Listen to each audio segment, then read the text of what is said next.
사실 꽃을 이렇게 달고 부모를 공경하라고 하는 설교를 제가 하려고 썼지만, 사실 부모님에 대해서 이렇게 생각해 보면 그럴 자격이 나에게 있을까 이런 생각해 볼 때 참 부끄럽습니다.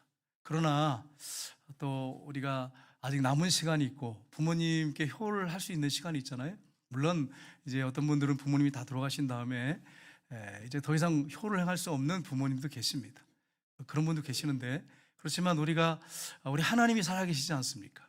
그래서 우리가 하나님이 계시기에 소망이 있고 다시 일어나서 하나님 말씀을 붙잡고 우리가 하나님 말씀에 순종할 수 있다고 하는 거, 이걸 기억하시면서 나갔으면 좋겠습니다. 진성이라고 하는 사람이 있습니다. 이름이 참 특이하죠. 두자인데 진성이라는 사람이 있는데, 이분이 2015년도에 곡을 하나 발표를 했어요. 그게 무슨 곡이죠?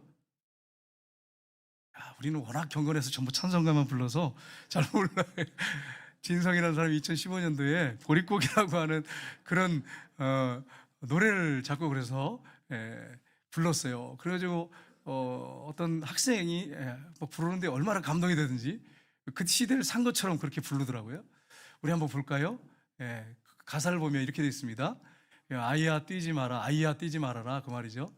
배 꺼질라. 보릿고개가 있을 때 먹지 못할 때니까 네가 뛰면 배 꺼지지 않냐. 먹은 것도 없는데 보릿고갯길 줄임배 잡고 물 한 바가지 배 치우시던, 그러니까 어머니 생각하면서 지은 거예요.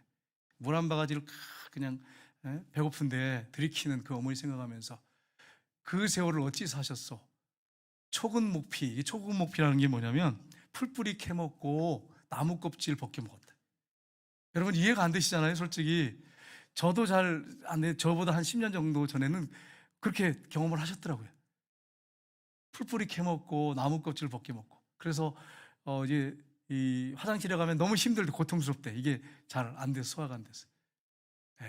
그 시절 바람결에 지워져 갈 때 어머니 서름 잊고 살았던 그 한마는 보릿고개, 풀뿌리 꺾어 불던 슬픈 곡조는 어머니의 한숨소리, 가슴에 와닿는, 너무나 가슴이 와닿죠. 아이야 울지 마라, 이제 같은 건데, 배 꺼질라, 그렇게 하면서 가슴 시린 보릿고갯길 줄임배 잡고 물 한 가지 배 치우시던 그 세월을 어찌 사셨어? 똑같이 이제 하고, 한마는 보릿고개여 풀뿌리 꺾어 불던 슬픈 곡조는 어머님의 한숨소리요, 풀뿌리 꺾어 불던 슬픈 곡조는 어머님의 통곡소리요. 이걸 보면서 그 어머니가 고생하면서 자기를 어떻게 키웠는지를 생각하면서 이걸 지어서, 저는 이게 복음성인 줄 알았어요. 이게 보니까 너무나 가슴이 와닿는 거예요. 이렇게 고난 가운데서 부모님들이 우리를 키웠구나. 이 40대, 50대 그 부모님 세대가 그랬단 말이에요. 여러분 이렇게 고생하면서 섬겼는데, 제가 이번 주간에 한 분을 만났어요. 그분하고 얘기를 하는데 어떤 얘기를 하냐면, 추운 겨울에 내과에 가서 빨래를 한대요. 저도 이제 군대 갔을 때 추운 겨울에 우물물 길러가지고 빨래를 봤어요. 빨래를 해보고 식기를 닦아봤거든요. 근데 손이 빨갛게 돼. 그리고 막 손이 찢어지는 것 같아. 이게 손이 안 굽어지더라. 나중에는 하도 하니까 이게 안 굽어져요. 이게 그래가지고 막 불고 막 이렇게 하고 막 얼마나 이게 안에 넣고 이래가지고 다시 또 이제 빨래도 하고 이렇게 했는데, 우물물 길어가지고. 근데 그 시대의 어머니들은 그 많은 빨래를 다, 자녀들은 또 많잖아요. 그 빨대 손이 이렇게 얼면 어떻게 할 건가? 근데 그분이 얘기하시는데 소변을 받대요. 소변을 받아가지고 이걸로 손을 녹였다 그러더라고요. 손을 녹여가지고 그리고 빨래를 하셨대. 그 얘기를 들으니까 여러분 아주 젊으신 분들은 그게 이해가 안 될 수 있어요. 근데 지금 어머니, 지금 연세 드신 분들, 또 40대 이후의 부모님들 보면 그런 고생을 하시면서 자녀를 키웠단 말이에요. 이런 큰 은혜를 부모님에게 받았는데 우리가 부모에게 함부로 해서 되겠습니까? 그래서 하나님께서 십계명에 아직 못을 박아놓으셨어요. 5계명에 출애굽기에 보면 내 부모를 공경하라, 그렇게 말씀하셨어요. 그리고 이제 오늘 본문의 내용은 신명기서인데, 모압 평지에서 모세가 그 십계명을 지금 설교하고 있는 것입니다. 쉽게 더 풀어서 설교하고 있는 내용이 오늘 본문의 내용입니다. 이 오늘 본문 말씀을 통해서 왜 우리가 그런 부모님을 공경해야 하는가 하는 부분을 살펴보기로 합니다. 왜 효도를 해야 되는가? 한마디로 말하면 효도 얘기예요. 왜 공경해야 하는가 하는 것입니다. 첫 번째는 하나님이 명령하셨기 때문입니다. 하나님의 명령이에요. 우리 지도 한번 볼까요? 지도를 보시면 저 고센 땅에서, 애굽의 고센 땅에서 이제 이렇게 쭉 내려오죠. 그래서 이 홍해 바다를 건너요. 건너가지고 쭉 내려와서 2번에 보면 시내산에 딱 머물죠. 이 시내산에서 하나님이 십계명을 주세요. 근데 이 홍해 바다를 건널 때 다음 그림 한번 볼까요? 네, 다음 여기에 보면 이렇게 어떤 분이 인공사진을 찍어가지고 이 평지 있죠, 밑에 보시면 그 평지에서 건넜을 것이다. 그 건너편에도 평지가 있어요. 그런 지형이 있대요. 거기를 건넜을 것이다 이렇게 해가지고 띄워놓은 걸 봤습니다. 그래서 이제 건넜어요. 건너가지고 지도를 아까 제가 앞에서 봤지만 이제 그 시내산에서 시내산 호렙산이라고도 하죠. 거기서 하나님이 이스라엘 백성들한테 말씀을 주시는데 십계명을 주십니다. 십계명을 주시는데 거기에 보면 1계명부터 4계명까지는 하나님에 관계된 계명이고 하나님 사랑 계명이고, 그다음에 5계명부터 마지막 10계명까지는 이웃 사랑에 대한 계명이에요. 그런데 여러분 이 홍해를 바다를 건널 때 이거에 대해서 뭐라고 얘기하냐면 이렇게 표현되어 있습니다. 고린도전서 10장 1절 2절을 보면 같이 읽겠습니다. 고린도전서 10장 1절 2절 형제들아 나는 너희가 알지 못하기를 원하지 아니하노니 우리 조상들이 다 구름 아래 있고 바다 가운데로 지나며 모세에게 속하여 다 구름과 바다에서 세례를 받고. 아멘. 홍해 바다를 건너는 사건을 세례받았다고 합니다. 죽어야 될 자리에서 살았어요. 하나님의 은혜로 살았어요. 그러니까 세례받는다고 하는 것은, 예수 믿는다고 하는 건 내가 옛사가 죽었다는 거예요. 이미 죽었다는 거예요. 죽어갈 거예요, 노력할 거예요가 아니라 이미 죽었다는 거예요. 세례받았다고 이렇게 표현되어 있습니다. 그래서 세례받았다, 하나님 백성 됐다 이런 말이잖아요. 입교인 됐다 오늘날로 하면. 그런 사람들이 지켜야 할 말씀이 뭐냐? 하나님이 하나님 백성에게 계명을 주신 거예요. 그게 십계명이죠. 거기 보면 1계명부터 이제 4계명까지가 하나님 사랑에 관한 계명이고, 그다음에 5계명부터 마지막까지가 이제 이웃 사랑에 대한 계명인데, 첫 번째가 뭐냐면 내 부모를 공경하라 이겁니다. 그래서 마틴 루터는 이 말씀을 가지고 어떻게 표현했냐면, 부모님은 하나님께서 하나님의 대리자로 세우셨다 이렇게 말씀했어요. 그러니까 여러분의 부모님을 하나님이 어떻게 세우셨다고요? 하나님의 대리자로 세우셨다는 거예요. 그러니까 부모님한테 잘 해야 돼. 부모님한테 효를 하는 것이 하나님을 기쁘시게 하는 거예요. 성경에 나오죠. 이것이 옳으니라. 하나님을 기쁘시게 하는 일이라. 하나님이 기뻐하신대요. 부모에게 순종하는 자들, 공경하는 사람들 기뻐하신대. 근데 여러분, 부모님들이 만만치 않잖아요, 솔직히. 요즘 부모님들은 그래도 많이 좋은데, 그래도 부모님 중에 좀 기가 센 분들 많잖아요. 센 어머니가 있잖아요. 또 아버지도 있고. 그런 얘기를 들었어요. 아주 센 어머니가 있었는데 그 어머니는 항상 가정에서 1번이래요. 여러분 가정의 1번은 누구십니까? 하나님이죠. 그건 당연한 거고. 하나님은 당연한 거예요. 그럼 하나님 빼고 1번이 누구십니까? 여러분 여성들 양심적으로 얘기해야 돼요. 1번이 누굽니까? 남편? 할렐루야. 남편이 되도록 하셔야 돼. 근데 보면 1번이 다 엄마야, 엄마. 센 엄마들 중에 있어요. 그 중에 보면 좀 힘들게 하는 엄마가 있어요. 이 엄마가, 이게 아들이 면회감을 데리고 갔어요. 어머니 좀 봐주세요. 그러니까 이렇게 보더니 돌아간 다음에 절대 안 된다, 반대다 막 이래가지고, 어머니가 1번이잖아요. 워낙 그 집안에 어머니가 1번이고 셌어요. 그래가지고 아들이 포기를 했어요. 착한 아들이죠. 그래서 두 번째를 데리고 갔어요. 데려갔더니 엄마가 이렇게 보더니 또 뭐 몇 가지 물어보더니 또 안 돼 이러는 거예요. 그러니까 아들이 어떻게 해? 야, 이러다가 결혼 못하겠다. 어머니가 하도 기가 세니까, 1번이니까. 그래가지고 어머니 모습 비슷하게 생기신 그런 아가씨, 생긴 아가씨, 목소리도 비슷하고 생각도 비슷하고 취향도 비슷하고 이런 아가씨를 데리고 갔어요. 그러니까 어머니가 이렇게 보니까 자기하고 비슷하게 생겼거든. 그러니까 돌아간 다음에 오케이, 그래, 결혼해라. 근데 문제가 생겼어요. 아버지가 안 된다 이러는 거예요. 이게 뭔가 걸리죠, 여러분. 여성들 좀 걸리는 부분이 있죠. 여러분, 남편한테 잘하셔야 돼요. 남편한테 잘하셔야 돼. 아내한테도 잘해야겠지만 남편한테도 서로 잘하셔야 돼. 그러니까 여러분, 이런 부모님을 섬기고 있으니 또 까다로운 부모님이 있단 말이에요. 그럼 여러분 생각에 이런 생각할 수 있죠. 저렇게 부모님 까다롭게 하는데 내가 부모님을 공경해야 되나? 존경할 게 하나도 없는데, 아버지 보면 존경할 게 하나도 없는데 내가 존경해야 되나? 여러분, 맞습니까? 하지 말아야 됩니까? 아니에요. 하나님께서는 조건을 달지 않으셨어요. 부모가 이렇게 하니까 유산을 주고 너한테 정말 헌신적이고 네 말 잘 들어주고 그렇게 하는 좋은 부모니까 너는 부모에게 공경하라, 순종해라, 그런 말씀이 아니에요. 부모님이 좀 까다롭게 하고 날 힘들게 하고 그런 부모님이 있어요. 힘들게 하는 부모도 있어요. 다 그런 건 아닌데 우리 교회 교민들은 없는데 그런 분들이 있단 말이에요. 근데 그런 부모는 까다롭고 힘들게 하는 부모도 공경하라는 거예요. 하나님의 명령이에요, 여러분.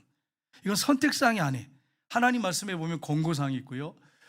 이 중에 이거 하든지 이거 하든지 둘 중에 하나 선택해라, 이런 사항이 있고, 세 번째는 명령이 있어요. 반드시 해야 된다. 이게 명령이잖아요.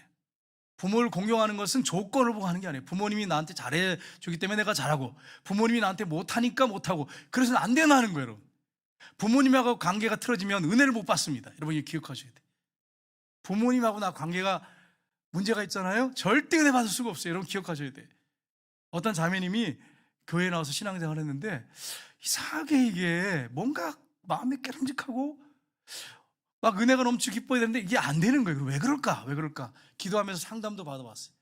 근데 그 이유가 아버지와의 관계였어요. 여러분, 아버지들이 어머니하고 좀 다르지. 어머니는 그냥 얼마나 고통 가운데 자녀를 낳습니까? 그러니까 아버지보다 어머니가 좀 애착이 더 있어, 사랑이 더 있어. 그럼 아버지가 그러면 자식을 사랑하지 않습니까? 아니에요. 아버지도 사랑했어요. 사랑했어요. 한 선교사님이 그런 얘기를 하시더라고요. 아버지가 짐 싸는 걸 싫어한대. 그래가지고 외국 나갈 때도 간당간당하게 하는데 아들이 선교지 딱 나가니까 큰 가방에다가 몇 개를 담아서 가는데 아버지가 군소리 하나 하지 않더래. 왜 그럴까요? 아들이 선교지에서 고생하고 있거든. 그러니까 아버지 마음이 느껴지더라고. 그 얘기 듣고, 아, 그렇구나. 아버지도 그런 마음이에요. 직장 생활을 할 때도 얼마나 힘들고 어렵습니까? 근데 자식들 생각해서, 때로는 손자 손녀를 생각해서 참고 버티는 그 아버지가 있어요. 자존심 상하고 자존심 다 구겨지고 당장 사표 써가지고 그냥 던져버리고 싶은데 못 던지고 부들부들 떨면서 자존심이 구겨가면서 일하는 아버지가 있어요. 그러니까 여러분, 왜 그럴까요? 자식들 때문에, 때로는 손자 손녀 때문에 그럴 수 있단 말이에요. 그러니까 여러분, 우리가 부모에게 함부로 하면 되겠어요? 그래서 우리가 내 마음에 들지 않더라도, 나에게 잘하는 아버지 어머니가 아니더라도 순종하고 공경을 하는 거예요. 한 자매가 너무 아버지하고 관계가 이제 그 신앙적인 문제 때문에 뒤틀려 있었는데 원인을 발견하고 아버지한테 갔어요. 솔직하게 얘기했어요. 아버지 때문에 내가 이렇게 상처가 너무 많았어요. 그래서 있는 얘기를 다 했어요. 그랬더니 아버지가 막 우시더래. 그러면서 하는 말이, 얘야, 미안하다. 내가 그런지 몰랐다. 근데 몰라요, 정작 본인은. 아버지들이 주로 상처를 많이 이렇게 자녀들한테 주거든요. 그렇지 않은 아버지도 있고 할아버지도 있지만 대부분 대체적으로 보면 아버지들이 좀 그래요. 무뚝뚝하기 때문에, 또 위로부터 유교문화이기 때문에 배운 게 없기 때문에 이렇게 따뜻하게 자녀한테 하는 모습, 사랑한다고 끌어안아주고 이렇게 하는 모습들을 많이 보지 못했기 때문에, 보지 못해서 그래. 봤다면 했을 텐데. 그러다 보니까 좀 무뚝뚝하고 하다 보니까 자녀들한테 상처를 주거든요. 그러니까 이 아버지가 좀 딸한테 너무 심하게 한 거예요. 그래서 이 자매가 신앙생활 잘하려고 하는데 이게 하나님께 가까이 나갈 수가 없는 거예요. 그래가지고 이 자매가 이제 원인을 발견하고 아버지한테 솔직히 다 고백했더니 아버지가 우시면서 내가 그런지 몰랐다, 미안하다 그러더래. 그리고 아버지와 관계가 회복이 됐어요. 아버지 끌어안아주고 아버지 사랑해요, 그래서 눈물을 흘렸어요. 그리고서 나가지고 회복이 됐어요. 아버지 관계가 회복되니까 기도 생활하고 믿음 생활하는데 은혜가 막 부어지더래. 여러분, 아버지와 관계, 부모님과 관계가 깨어진 사람들은 은혜 받기가 힘들어요. 여러분, 그걸 아셔야 돼요. 왜 그럴까요? 하나님이 내 부모를 공경하라를 십계명에 사랑과 관계에서 제일 첫 번째 딱 이렇게 해놓으셨어요. 약속이 있는 첫 계명으로 이렇게 해놓으셨어요. 부모와 관계가 틀어지면 신앙생활이 잘 될 수가 없어요. 여러분, 기억하셔야 돼요. 그래서 우리 오늘 이 말씀을 듣는 우리 자녀들 중에 혹시 부모님과의 관계가 깨어졌거든, 충분히 기도해 보시고 부모님에게 가서 솔직하게 마음을 아버지나 어머니에게 말씀드리고 관계를 회복하셔야 돼. 성령이 감동하셔야 돼. 부모님들 중에 자식이 잘못되게 하기 위해서 그런 부모가 어디 있겠어요? 다 자식 잘 되기 원하잖아요. 사기꾼도 강도도 깡패도 자식 잘 되기를 원하지, 자식 잘 못되게 원하는 그런 부모가 어디 있냔 말이에요. 악한 부모도 자식이 잘 되기 원하는데 그냥 표현하는 면에서 좀 부족하기 때문에 그것 때문에 상처를 주기도 하고 힘들게 하기도 합니다. 그러니까 오늘 본문에 내 부모를 공경하라고 명령을 하시는 거예요. 이런 명령이라는 게 이게 그냥 함부로 할 수 있는 게 아니잖아요. 하나님께서 반드시 할 것이다. 이건 너희 부모님의 중심은 내가 한다. 내가 부모를 만들지 않았느냐 하는 것을 말씀하는 거예요. 그래서 여러분, 부모를 우리가 반드시 공경해야 한다. 근데 이 공경이란 말이 언어가 있어요. 공경이란 말이 동사인데 카바드란 단어입니다. 무겁게 여겨라, 이런 말이에요. 무겁게 여겨라. 그럼 여러분, 이걸 오해하시면 안 돼요. 부모님을 짐으로 여기란 말이냐, 짐처럼 무겁게 여기란 말이냐, 그런 말이 아니고, 부모를 무겁게 여기란 말은 존경하라, 존귀히 여겨라, 잘 섬겨라, 그런 말이에요.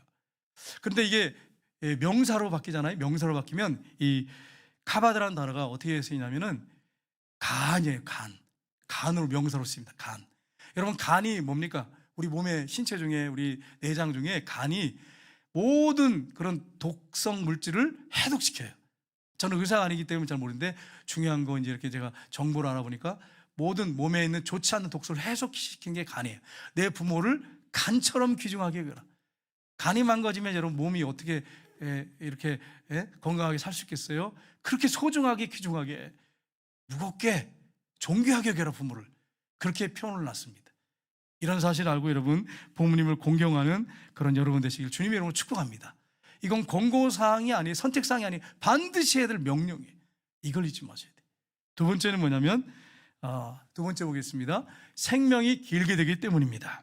우리 신명기 오늘 본문인데 5장 16절 한번 보겠습니다. 같이 읽겠습니다. 너는 내 하나님 여호와께서 명령한 대로 내 부모를 공경하라. 그리하면 내 하나님 여호와가 내게 준 땅에서 내 생명이 길고 복을 누리라. 아멘. 명령하셨는데 약속 있는 첫 계명이에요. 다른 계명에는 10계명에 보면 너가 이렇게 하면 내가 이렇게 해주겠다, 복을 주겠다, 이런 말씀이 없어요. 그런데 10계명, 그 10계명 중에 내 부모를 공경하라 명령하신 다음에 그리하면 조건이잖아요. 이렇게 네가 공경하고 효도하면 내 하나님 여호와가 내게 준 땅에서 내 생명이 길고 복을 누리라. 복을 안 주셔도 돼. 당연히 해야 될 거죠. 은혜를 갚아야 되잖아, 부모에게. 근데 안 해도 되는데, 주시지 않아도 되는데 하나님 복을 약속해 놓으세요. 약속 있는 첫 계명이다, 이렇게 말씀했습니다. 그러니까 여러분, 이 계명이 얼마나 소중한지를 알겠죠. 내 생명이 길리라, 이 말은 원어상에 보니까 아라크라는 단어를 썼습니다. 너희들이 이제 가나안 땅에 들어가게 되는데, 아까 그 지도 보셨잖아요. 이제 이렇게 쭉 해가지고 가나안 땅에 들어가요. 들어가는데 거기서 너희들이 오래 살게 될 것이다 라는 뜻이에요. 그러니까 이제 이렇게 해가 쭉 들어가서 가나안 땅에 들어가요. 그 40년 동안 고생하면서 적각꾸리는 땅에 들어갔는데, 그 땅에 들어가서, 가나안 땅, 여기 뭐 예루살렘 나오죠. 그 땅에 들어가서 너희들이 오래 버틸라면, 오래 살라면 내 부모를 공경하라, 그런 뜻이에요. 그러니까 여러분이 직장이라든지 여러분이 처해 있는 그곳에서 오래 버티기 원한다면 부모님을 공경하셔야 돼요. 하나님이 약속 있는 첫 계명으로 주셨어요. 여러분, 그 다음에 또 한 가지 뭐냐면, 이 생명이 길이라는 뜻이 뭐냐면 장수하리라, 그런 말이에요. 장수하리라, 그런 말도 들어있어요. 여러분, 제가 구미적이 한 목사님을 봤어요. 근데 그 목사님이 너무 잘 되시는 거예요. 그래서 제가 부러워가지고 어떻게 저 목사님이 저렇게 잘 될까. 그래가지고 이제 어느 날 이제 그 목사님에 대해서 이제 우연히 듣게 되는데, 그렇게 부모님한테 잘한대. 그래서 내 자신을 한번 딱 살펴봤어요. 그랬더니 너무 부끄러운 거야, 주님 앞에. 그렇게 부모님한테 잘한대. 여러분, 부모님을 공경하는 사람은 그 땅에서 길게 될 거다, 장수하게 될 거다, 이렇게 말씀하셨어요. 이걸 여러분 잊지 마세요. 제가 서울에 있을 때 목사님 한 분이 성격이 불같으셨어요. 불같으셨어요. 얼마나 불같은지 몰라요. 막 말을 함부로 하실 때가 많아요, 때로는. 그런데 이 목사님이 잘 되시는 거야. 근데 그 어머니가요, 그 아들을 위해서, 제가 이렇게 지켜보니까 새벽마다 일찍, 남도 일어나지 않은 때에 1시쯤 12시쯤 이렇게 새벽이잖아요. 새벽 넘어가려고 하잖아요. 그때 교회 가서, 그 추운 겨울에도, 그 당시에 난방이 또 안 됐어요, 그 교회가 지하에. 거기서 벌부들 떨면서 아들을 위해서 기도하는 그 어머니가 계셨어요. 그걸 보면서, 어머니의 사랑이라는 게 저런 거구나, 저러니까 하나님 축복하시는구나. 목사님이 불같아도 성도들한테 상처를 많이 주는 목사님이셨는데도 목사님으로서 사역을 너무 잘 감당하시는 거예요. 잘 되는 거예요, 교회가. 왜 그럴까 그랬어요. 그 어머니한테 그렇게 잘해요. 집에 그 사택이 굉장히 작거든요.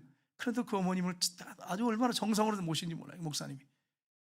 그 어머니는 그 추운 겨울에도요, 푹 떨면서 그 아들을 위해서 가서 늘 기도하셔.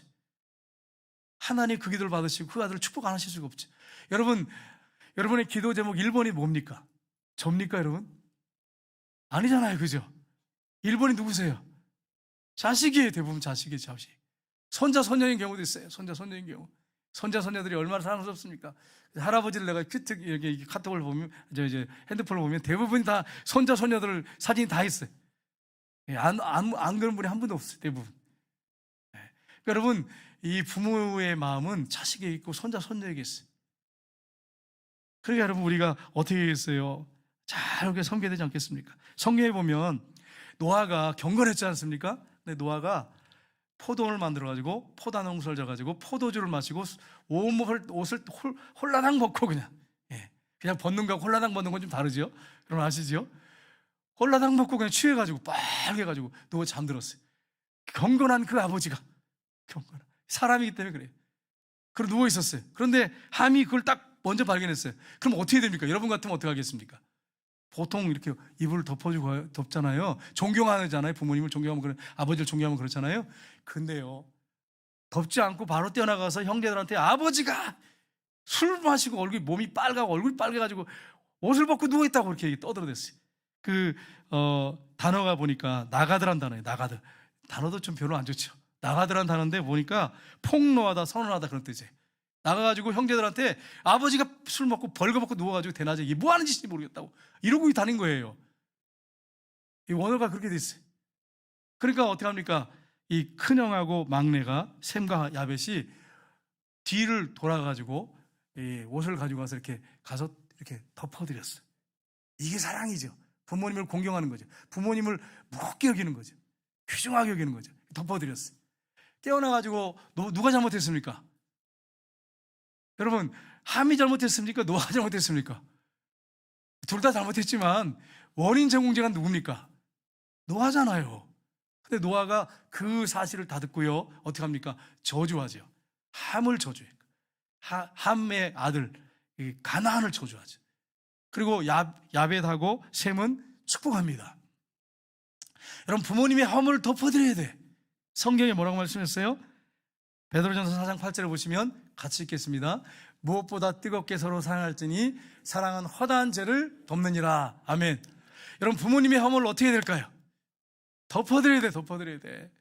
부모님 허물을 막 그렇게 아주 자랑거리인 것처럼 그냥 큰 소리 떠들어 다니는 그런 분들이 있어요. 우리에게는 한 분도 없는데 그런 분이 있다고 소문을 내가 들었어요. 여러분, 부모님의 허물을 자꾸 이렇게 사람들한테 가서 막 알리고 막 그렇게 해가지고 부모님이 나쁜 사람인 것처럼 그렇게 하는 것은 합당하지 않아요. 합당하지 않아요. 우리가 정말 정성을 다해서 그 앞에 큰 절을 해도 부족한데 부모가 그런 부모를 갖다가 허물을 갖다 덮어주지 못하고 가서 막 부모님이 이렇고 저렇고 막 떠들어댄다면 하나님이 기뻐하시겠어요? 사랑은 허다한 허물을 덮느니라. 그 사람을 정말 사랑하면 그 사람의 허물을 덮어줍니다. 덮어줘요. 우리 청년들이 이제 결혼할 이제 나이가 돼서 이제 결혼하고 할 텐데 자매가 마음에 쏙 들면 사랑하면 어떻게 하나요? 허물이 안 보여. 허물이 보여도 덮어버려. 그렇지 않습니까? 만약에 그 자매의 허물을 막 이렇게 알리고 돌아다니면 그건 사랑하는 게 아니죠. 결혼은 못하죠. 그런 자매하고. 그죠? 그 자매가 어떻게 결혼하겠어요? 사랑은 허물을 덮습니다. 부모님의 허물을 덮어드려야 돼. 여러분, 부모님에게 우리가 허물을 덮어드리고 순종해야 되는데 성경에 보면 엘리에게 두 아들이 있었어요. 제사장에게 홈니와 비느하스입니다. 그들이 얼마나 망령된 아들인지, 약한 아들인지 아버지 말 안 들어요. 그리고 제사 드린 그 음식을 딱 마음대로 갖다 먹고 제사 드리기도 전에도 막 쇠골골에 갖다가 고기를 갖다 찍어가지고 가지고 가서 불고기에 먹고 막 하나님 앞에 제사 드릴 걸 가지고 막 그런 짓을 했어요. 그리고 또 그 성소에서 수종된 여자와 동침하고. 하나님 말씀하세요. 성경에 보면 사무엘상 보겠습니다. 2장 같이 읽겠습니다. 엘리가 매우 늙었더니 그의 아들들이 온 이스라엘에게 행한 모든 일과 회막문에서 수정되는 여인과 동침하였음을 듣고 그들에게 이르되 너희가 어찌하여 이런 일을 하느냐? 내가 너희의 악행을 이 모든 백성에게 듣노라. 내 아들들아 그리하지 말라. 내게 들리는 소리가 좋지 아니하니라. 너희가 여호와의 백성으로 범죄하게 하는도다. 사람이 사람에게 범죄하면 하나님이 심판하시려니와 만일 사람이 하나님께 범죄하면 누가 그를 위하여 간구하겠느냐 하되 그들이 자기 아버지의 말을 듣지 아니하였으니 이는 여호와께서 그들을 죽이시기로 뜻하셨음이었더라. 아멘. 하나님 앞에 징계받고 벌받을 자식, 어떤 자식이에요? 부모님 말씀 듣지 않는 자식이에요. 부모님 말씀. 그래가지고 엘리의 아들이 어떻게 했습니까? 한날에 전쟁터에 나갔다가 둘 다 죽어버렸어요. 홈리는 아내가 아이를 낳다가 난산하면서 죽어버렸어요. 왜 이런 불행이 찾아왔어요? 예? 아버지 말을 순종했다면 엘리의 두 아들이 이렇게 비참하게 전쟁터에서 한날에 죽지 않았을 거예요. 아버지 말을 순종하지 않고 자기 멋대로 하다가 이런 일이 벌어진 거예요. 여러분, 잠언에 보면 30장 17절에 보면 이렇게 되어 있습니다. 같이 읽겠습니다. 아비를 조롱하며 어미 순종하기를 싫어하는 자의 눈은 골짜기에 까마귀에게 쪼이고 독수리 새끼에게 먹히리라. 아멘. 이게 얼마나 무서운 저주입니까? 이게 무슨 말이냐면 아버지를 조롱하고 어머니 순종하지 않고 멋대로 사는 그 페류나는 단명하게 된다는 거예요. 여러분, 명을 재촉해서 빨리 죽어가지고 매장되지 않아가지고 까마귀가 눈을 파먹고 독수리가 그 시체를 먹는 그런 일이 벌어질 거다, 이렇게 말하고 있는 거예요. 여러분, 이게 얼마나 비참합니까? 이런 비참한 일이 벌어진다는 거예요. 그러니까 하나님께서 부모를 공경하지 않고 불순종하고 자기 멋대로 사는 자식은 얼마나 비참한 삶을 살 것인지를 말씀하고 있는 거예요. 그래서 이 사실을 여러분 기억하시고 부모에게 함부로 하면 안 됩니다. 그래서 에베소서 6장 1절 3절에 보면 우리에게 말씀하고 있습니다. 같이 읽겠습니다. 자녀들아, 주 안에서 너희 부모에게 순종하라. 이것이 옳으니라.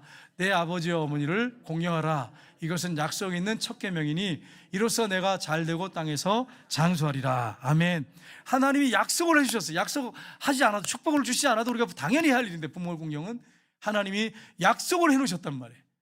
그래서 여러분, 부모님한테 잘 하셔야 됩니다. 그래야 하나님이 여러분에게 복을 주시는 거예요. 생명이 길게 되는 거예요. 여러분, 부모님의 말씀에 순종하셔야 됩니다. 그리고 혹시 나하고 의견이 틀리면 어떻게 됩니까? 예의 바르게 여러분 설득하셔야 돼요. 예의 바르게. 그리고 화내지 말고 부모에게 명령하지 말고 이래라 저래라 하지 말고 부모님의 의견이 어떤지, 의중이 어떤지를 잘 살펴보시고 순종해 드려야 되는 거예요. 하나님이 그걸 기뻐하시는 거예요. 그런 자녀에게 하나님 복을 주시는 거예요. 어떤 자식을 보면 부모한테 막 명령을 해요. 명령을 막 그러면서 이렇게 해라 저렇게 해라. 그러면서 뭐 뜻대로 안 하면 또 화를 막 내요. 아버지 어머니한테. 그렇게 하지 말라는 거예요. 예의 바르게 부모님을 공경하고 잘 섬기라는 거예요. 그럴 때 하나님이 복을 주시겠다고. 네가 사는 그 땅에서, 네가 하는 그 위치에서 길게 될 것이다, 잘 될 것이다, 이렇게 말씀했습니다. 세 번째는 마지막인데, 복을 누리게 되기 때문입니다. 복을 누리라 그랬는데 이 단어가 야탑을 한다는데, 잘 된다, 성공한다, 즐기다, 좋다, 유쾌하다, 이런 뜻이 있습니다. 그러니까 하나님이 부모 공경하는 자식에게는 복을 누리게 하겠다는 거예요. 복을 주실 뿐 아니라 그 복을 누리게 하겠다는 거예요. 어떤 분은 누리지 못해요. 복을 열심히 땀 흘려갖고 막 이렇게 해가지고 이제 좀 누려야 되는데 누릴 때 그냥 죽는 사람이 있어요. 복을 못 누리고. 근데 부모를 공경하는 자식에게는 복을 주실 뿐 아니라 복을 누리게 해주신대요. 복을 누리게. 얼마나 큰 축복입니까? 성경에 보면 레갑 그 자손들 있잖아요. 레갑 자손들이요, 선조 요나답이 이런 명령을 했어요. 선조가 얘기를 했어요. 뭐라고 명령이냐면, 너희들은 집도 짓지 말고 파종하지도 말고 포도원을 소유하지도 말고 평생 장막에 살아라. 포도주 마시지 말라, 이렇게 명령했어요. 근데 레갑의 후손들이요, 이 요나답의 말을 그대로 적어가지고, 적었다는 건 제가 그냥 표현한 거고 적은 건 아니고, 그걸 잘 5가지를 기억하고서는 그대로 지켰어요. 하나님이 예레미야한테, 너 레갑 자손한테 하도 백성들, 이스라엘 백성들이 말을 안 들으니까 하나님이 보여주기 위해서 그런 거예요. 가서 포도주를 잔뜩 따라서 먹여봐라 그랬어요.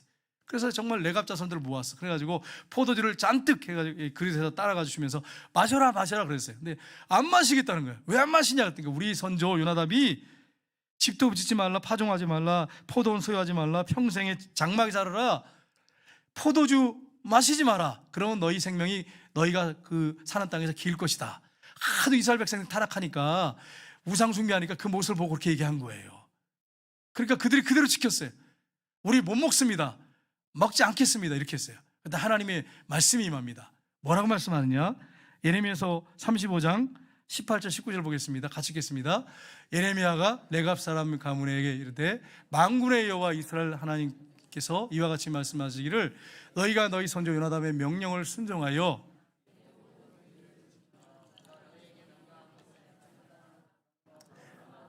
이스라엘 하나님께서 이와 같이 말씀하시니라. 레갑의 아들 요나답에게서 내 앞에 설 사람이 영원히 끊어지지 아니하리라 하시니라. 아멘. 얼마나 큰 축복이에요. 그 선조의 말을 그대로 지키고, 우리 연세 드신 분들 중에 내가 이게 부모님 없어서 어떡하나, 믿음 좋은 부모님이 여러분한테 유언한 거 지키십시오. 좋은 방법도 있잖아요. 아버지, 어머니, 할아버지, 할머니가 여러분에게 말씀하는 거 지키십시오. 뭐라고 말씀하세요? 요나답에게서 내 앞에 설 사람이 영원히 끊어지지 아니하리라. 부모의 말씀에 순종하고 선조의 말을 순종할 때 하나님이 얼마나 큰 축복을 주십니까? 부모의 말씀에 순종하면 얼마나 큰 축복을 주시겠습니까? 그리고 우리가 하나님 말씀에 순종한다면 얼마나 큰 복을 하나님 주시겠습니까? 이미 복을 받은 사람이지만 하나님이 주시겠다고 하니까, 약속을 달아오셨으니까 얼마나 큰 축복이에요. 여러분, 왜 우리가 부모님을 공경해야 합니까? 하나님께서 명령하셨기 때문에, 생명이 길게 되기 때문에, 복을 누리기 때문에. 그런데 여기서 끝나야 돼, 사실은. 근데 네 번째 중요한 게 하나 있어요.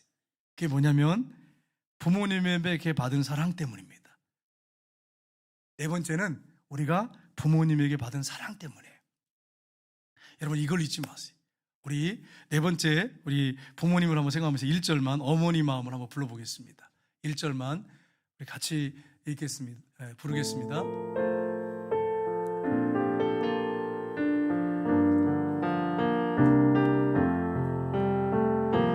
나 실제 괴로움 다 잊으시고 기르실 때 밤낮으로 애쓰는 마음, 진사리 마른 자리 가라 뉘시며 손발이 닳을토록 고생하시네. 하늘 아래 그 무엇이 넓다 하리요. 어머님의 희생은 가히 없어라. 아멘. 우리 성경에는 내 부모를 공경하라 이렇게 되는데, 원래는 이스라엘에는 부모라는 단어가 없습니다. 언어상에 보면 내 아버지를 공경하라, 내 아버지와 어머니를 공경하라 이렇게 되어 있습니다. 근데 우리는 이제 부모라는 단어가 있으니까 부모를 공경하라 이렇게 되어 있지만, 성경에는 내 아버지, 내 어머니를 공경하라, 언어상이 그렇게 되어 있어요. 여러분, 우리 어머니나 아버지가 우리에게 어떻게 우리를 섬겼고 희생했는지 여러분 아시잖아요. 입에 들어갈 거 먹지 않고 우리에게 입에 넣어주고 진자리 마른 자리 갈아 놓으시면서 평생 동안 우리를 위해서 희생하시고 헌신하셨어요. 지금 이 자리에 저와 여러분이 있는 것은 그 부모님의 은혜 때문이에요. 부모님이 없었다면 저와 여러분 이 자리에 있을 수가 없죠. 그렇게 생각한다면 우리가 네 번째 기억할 게 뭐겠어요? 부모님에게 받은 그 사랑 때문이에요. 이것 때문에 마땅히 해야 할 것입니다. 받은 은혜가 있잖아요. 받은 은혜를 갚아야 되지 않겠어요? 이런 사실을 여러분 기억하시고, 이제 오늘 어버이주를 우리가 지켜야 되는데, 혹시 내가 부리워하는 그런 자식이라면 살아있을 때 잘해야 되지 않겠어요? 살아계실 때 잘하겠어요. 혹시 여러분 부모님과의 관계가 깨어진 분이 있다면 이번 주간에 기도 충분히 하시고 가셔서 어머니 아버지와 관계를 풀어버리십시오. 그래야 여러분이 은혜 받습니다. 하나님이 기뻐하십니다. 하나님이 여러분에게 복을 주실 것입니다. 그래서 여러분 좋은 관계 가운데 그런 한 주간을 여러분 보내시고, 뿐만 아니라 부모님이 이제 계시지 않은 분들은 제가 말씀드렸지만, 우리 부모님, 할아버지, 할머니들이 돌아가셨어도 우리에게 한 유언이 있어요. 그 유언을 잘 지키시고 하나님이 우리에게 주신 명령을 잘 지키면서, 자녀들이 얼마나 귀합니까? 자녀들을 위해서 눈물로 기도하셔야 돼요. 이 나라 민족을 위해서 기도하셔야 돼요. 여러분, 부모님을 잘 섬기면 누구에게 복이 내린다고 했어요? 자녀들에게. 그러니까 일찍 죽어야겠다, 그러시면 안 돼. 나 일찍 죽었으면 좋겠다고 그러지 마세요. 여러분은 자녀들에게 복이 되는 거예요. 자녀들이 여러분을 잘 섬기면 여러분 자녀들이 복 받을 뿐 아니라, 여러분이 자녀들을 위해서 눈물로 기도하면 그 기도가 누구에게 갑니까? 여러분 자녀들한테 간단 말이에요. 여러분 이 사실을 기억하고, 빨리 죽어야지, 그렇게만 하지 마시고, 내 자녀들을 위해서, 내 손자 손녀를 위해서 기도해야겠구나, 더 엎드려야겠구나, 그런 마음으로 여러분이 기도하셔야 돼. 그렇게 할 때 하나님이 축복하십니다. 이제 한 주간 동안 특별 새벽 기도가 시작됩니다. 여러분, 여러분의 부모의 기도는 자식에게 큰 축복의 자산이 됩니다. 하나님이 자녀들에게 복을 주실 것입니다. 그래서 여러분 특별 새벽 기도 함께 참석해서 자녀들을 위해서 기도하시고 또 부모님을 위해서 기도하는 그런 한 주간이 되었으면 참 좋겠습니다. 우리 찬송하겠습니다. 찬송가